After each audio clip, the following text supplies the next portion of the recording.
that, more or less. Yeah. And because these people won't this scientists, they won't believe that lots of them don't believe that they migrated here and stuff like that. So that's really what happened here, is that they did migrate here. They did come. That's unbelievable. They were better navigators than the Hawaiians. Um, and And they knew how to preserve a lot of food for the voyage, going back and forth. They're experienced in doing that. About the Tahitian. I never heard something like that before. Did that took place while you were there? No, that was before my Before time. you. So that was in what year about? No, that was about 1906. That's right. You were born in 1915, right? Yeah. That's amazing. Okay. Well, I'd like to go back and talk about Pelekunu. The first 6 years of my life was spent at Pelekunu, which is the northern east valley of Molokai, and it's a valley that's very, very narrow. And I'd like to tell about the everyday lifestyle of the people there. Everybody got up at the crack of dawn because they wanted to make use of the sunlight, because the valley was so narrow. The sun didn't shine very long in the valley. So at about 5:30, every house was up, mother, children, and fathers. And the mother went right out and took all the laundry out and sat in the river and began doing the laundry. And so that when the sun does rise, they'd be able to dry it on the stones and on the shrubs around about the house. And the men folks got breakfast ready for all the children, and because they had to go out in the taro patch early to pull taro and cook it and pound it into poi. And as I said before, there were 8 families, and every week one family took over the poi making for the entire village. And so when it came to our family, that is Nakapua'i, Lukia Nakapua'i's family. She was later Mrs. Townsend, but her maiden name was Nakapua'i, and she used to get up early in the morning at about 5:30 and go and sit in the river and wash clothes on the stones, and using a hoho, or a stick that they used to hit the clothes to soften it and to get all the dirt out and to make washing easier. And while she's washing clothes, the children are gathering hihivai, the shellfish. Hihivai is a beautiful shellfish, and is very tasty, and it lives under the great big rocks and in the fresh water streams. But early in the morning, they all come up, crawl up onto the top of the rock to greet the sunlight, and it takes them hours to get to the top of the rock. By the time the sun comes and leaves, they're stranded up on the top of the rock in the hot sun, and so they all die there because they can't get back to their water homes fast enough. And so when they die on the top of the rock, they become smelly, and so that is what Pelekunu means. It means smelly, and it's got its name from the smell of the it got its name from the smelly shellfish that dried up on the rock. And so that's what the children did. They took their little baskets, and they, by the way, the baskets were made from the makaloa reed, which grew wild in Pelekunu. And they took their little baskets. Every child had a basket, and they would gather the hihivai while the mothers would be doing the laundry and the fathers would be preparing their breakfast. And breakfast consisted of just plain slices of boiled taro and the tea nehi. The nehi tea grew wild up there, and the fathers would start a fire outside and cook this tea nehi in a big can, whatever utensils they were able to get, and they would boil the tea, and that's all they had for breakfast was just a thick piece of taro and the tea nehi. And then the children would clear off the table, and then they would follow the father up to the taro patch, and he would pull the taro, and the children he would tie them up in bundles, and then the children would haul it down to the stream to wash it off, and then take it to. In the valley there was one shed, and by the way, Dorothy Curtis has the picture of this shed. She didn't know what it was, but she just took the picture, and it is the community shed where they cooked the taro, and everybody used it, just for the taro cooking. Is that Whoever. up on the point? No, it's right alongside the road is a stone wall, and the shed is still there. And they all would go meet at the shed, and then they would cook the taro. And it was hard to get firewood up in Pelekunu because they didn't have kiawe trees or anything.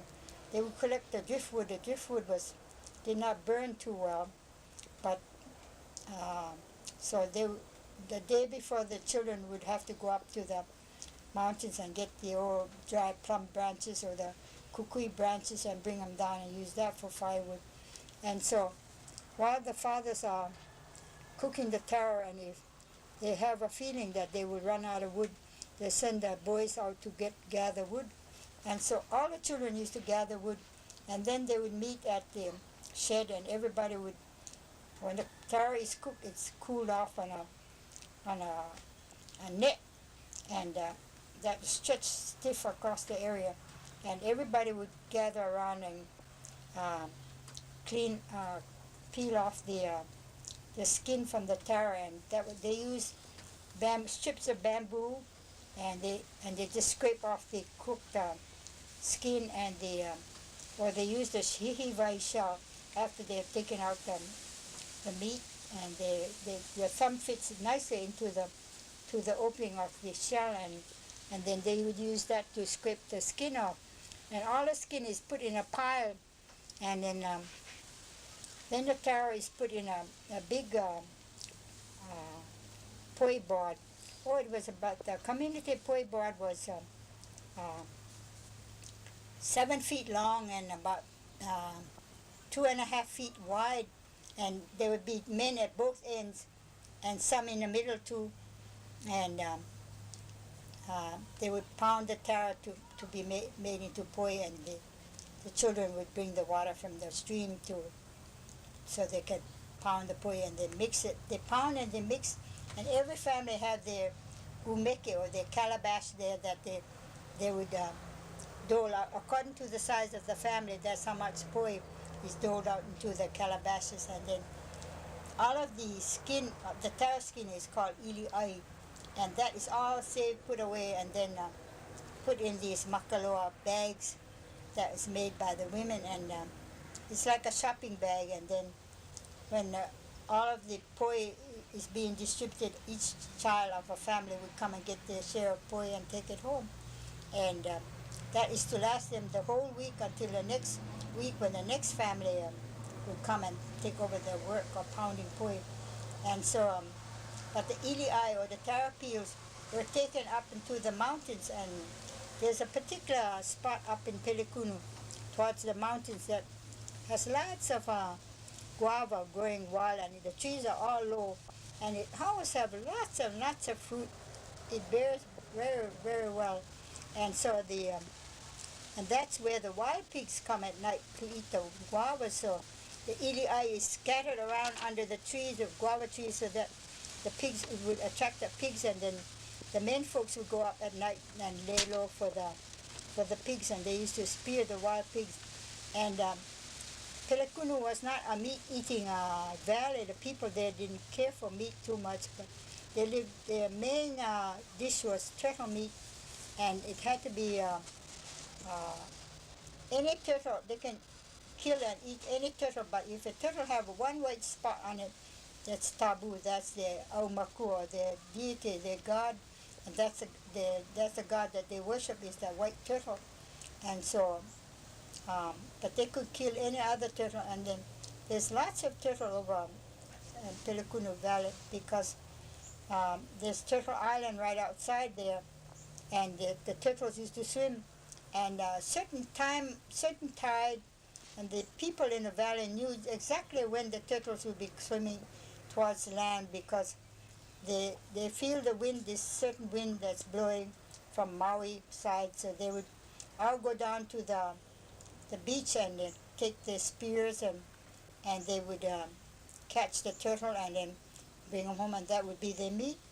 And whoever catches a big turtle would share with the families that didn't get a good catch. So they always shared with one another, and so I think it's so interesting that they save every bit of the taro plant, and then the skin was used as bait for the wild pigs because they love the taste of the taro peel, and so they used to come on down, and that's the only way. And the people would never go wild pig hunting on their own unless, even for holiday, they would not. And so they just live on turtle and hihivai and whatever fish they caught outside of Pelekunu. And they didn't go out deep sea fishing. They just fished along the coastline. And then there's a particular point over at Pelekunu where the land jets out into the sea, and that's where all the fish hang around, the uhu and the Pelekunu was noted for its blue uhu. The boys used to climb on the ridge, and then when they see the blue uhu, right, but it's so clear, and they would dive from the ridge and the stone, and then they would spear the uhu and come up with it. And so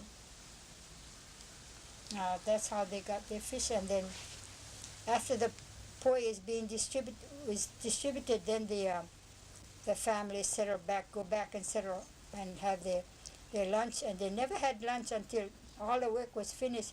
By the time the mother would be through with the laundry, and the girls would help the mothers to dry the laundry out on the big rocks and put little rocks on to hold it down so the wind wouldn't blow it away, and then dry some on some shrubbery.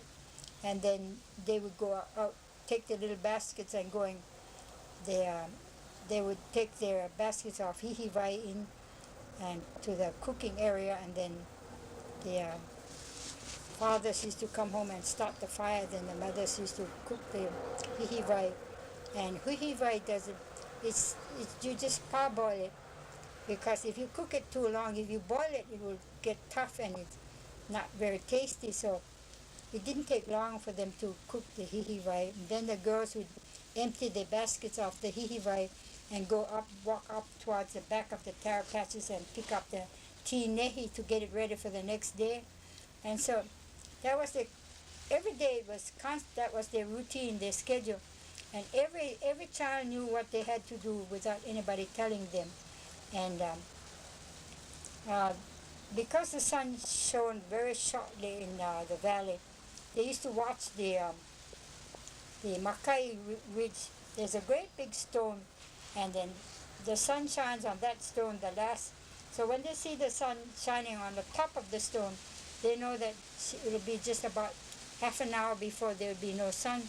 So all the children would scamper home to their homes, get home, because the parents are very strict with the children. They couldn't go out and stay out after the sun went down, and so the children all would run home as soon as we would all watch the sun, and when it was on the top of the stove, we all ran home.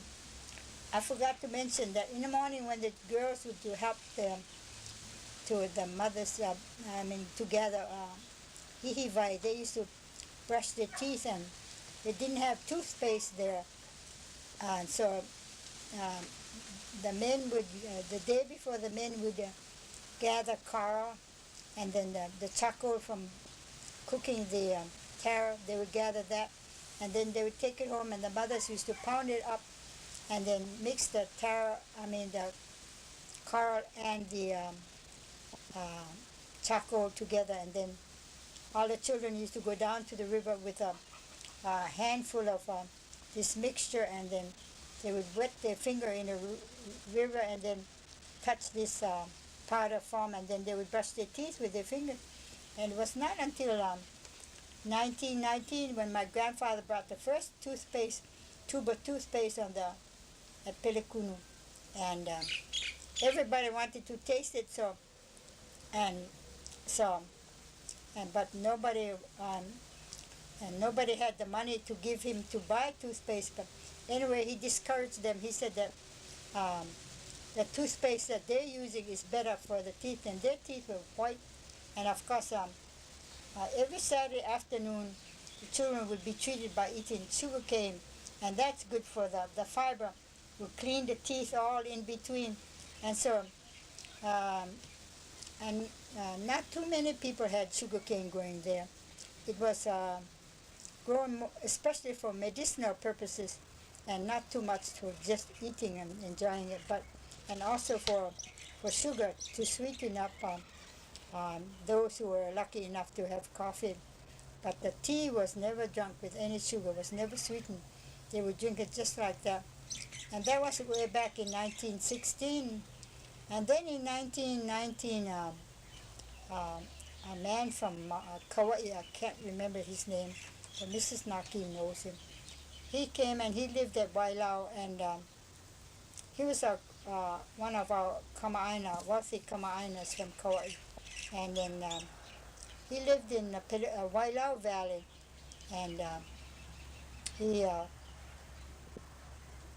brought a goat from to Wailau, and then the next time he brought a nanny, and the next time he brought a billy, and then the goats started to multiply, and the remnants of the goats are still at Wailau today. There's lots of them. Then they start climbing the ridge over, and they came to Pelekunu. So the chief of Wailau and the chief of Pelekunu had to come to some agreement that if any animal came over to Pelekunu side, over the ridge, that it belonged to the people of Pelekunu. So when the goats came over, my grandfather encouraged them, and the people didn't know what the goat was, so they had only seen cows, so they call a goat's cow, and that's the Hawaiian name for goats is cow, K-A-O. And so the goats lived in Pelekunu, so my grandfather told them that it was a worthwhile animal to take care of because they could get milk from it, and they had never, the only milk they knew was the mother's breast, and so they had never tasted milk at all. So when my grandfather said wait till they start having young ones, then he would milk the cow, and he knew how very nutritious it was. So when the mother was going to have a kid, she had a kid. My grandfather went to milk the cow and the goat, and then he took it. I remember him going around from house to house with tea leaf folded over, so he could scoop it like that, and they could taste it. And many of them liked the taste so much that they would dip in again a second time, and he would try to stop them. He said, "Oh no, this has to go around to every house," and 60 people drinking out of one small bowl of milk, tasting the milk. Just to taste. And so that's how, but the people began to take care of the goats, and the families took turns in feeding the goats, and then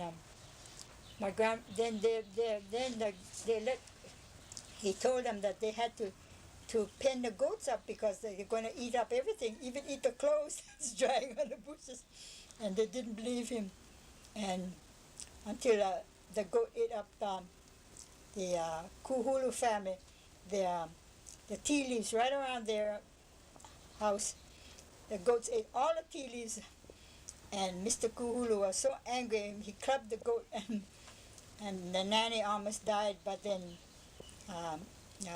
my grandmother applied the Hawaiian medicine, and so the nanny came out of it. So and ate the clothes that were drying on the shrubbery, and my grandfather told me even eat tin cans. Well, being that they hardly had any canned goods, then they never experienced it.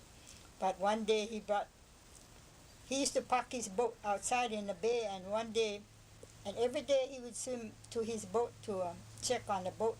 And one day he brought his fire bucket in because my grandmother was complaining about the kids having to carry one clothes at a time to go and hang up on a rock. So he said, oh, I'll bring the bucket the next time I go in, then you can put the clothes in the bucket, and then two of the children can carry the bucket, and then they don't have to go back and forth to the stream. So when he brought the bucket, and I remember my mother and my aunt put clothes in it and went and hung the clothes out.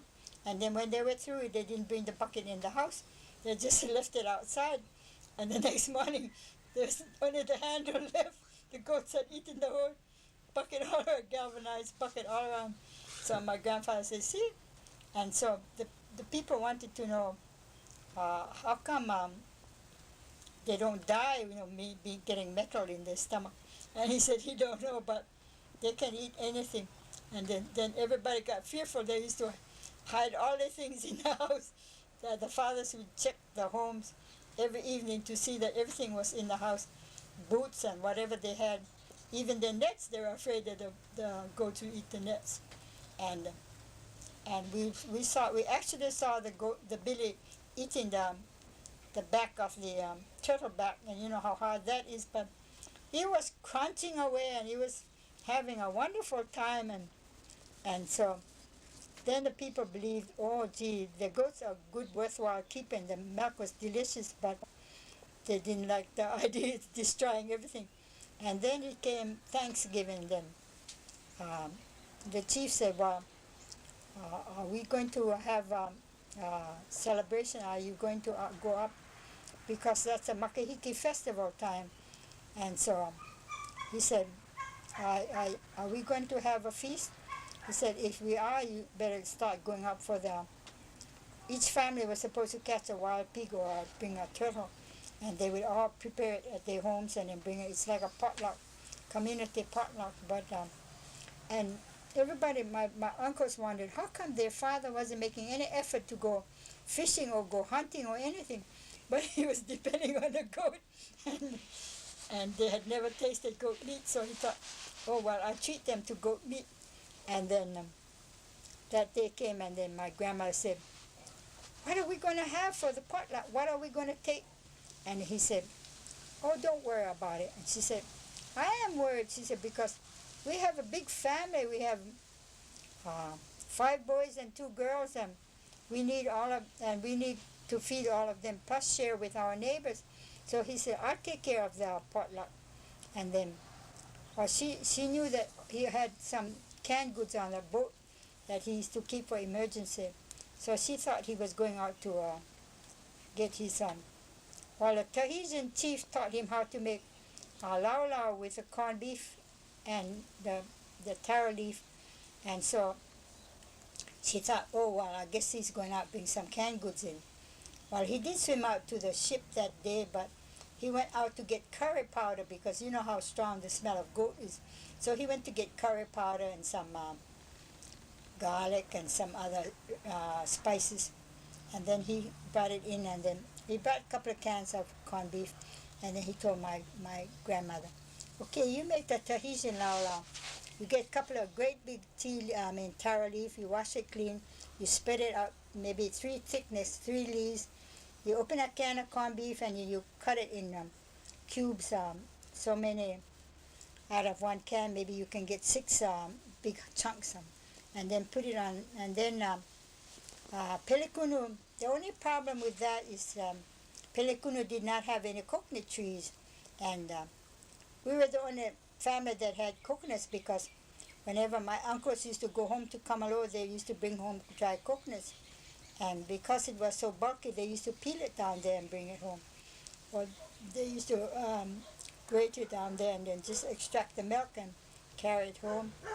And so my grandmother was noted for her Tahitian lau lau.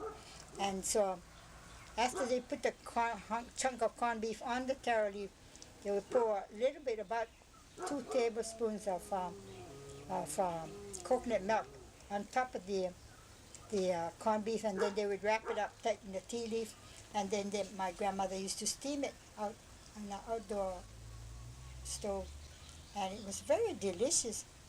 Uh, and they call it Tahitian lau lau, and but my grandfather only brought in 2 cans, so, and because he was keeping it for family use, so she just made a few lau laus, and so, but she was getting all excited because she knew that wasn't enough, not even enough for their family, so she said, she kept pestering him. Then finally she saw him going to the chief, and he asked the chief if he could kill the goat.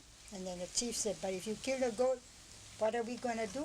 We need the goat, we need the milk is delicious. So he said, I will go to Wailao and I will ask, and I will buy a goat from them, a nanny, a female goat. And so the chief said, well, all right, if you think you can. He said, if I can't, they won't sell it to me. When I go to Honolulu next time, I will bring in a nanny goat, a female goat. So the chief said, okay.